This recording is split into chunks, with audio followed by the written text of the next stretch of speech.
Христианские притчи. Наследие святых отцов.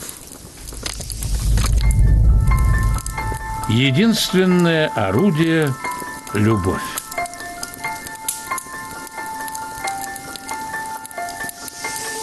К одному епископу пришел человек с жалобой на то, что его окружают только жестокосердные и недобрые люди, и поэтому он чувствует себя в этом мире очень одиноким.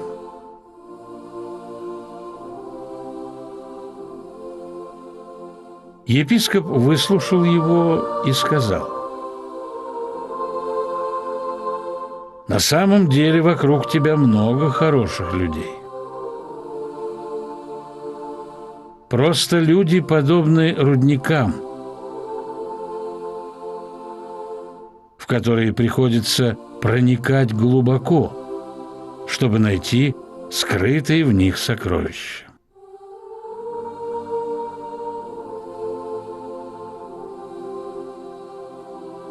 Только этого не сделать ни лопатой, ни заступом.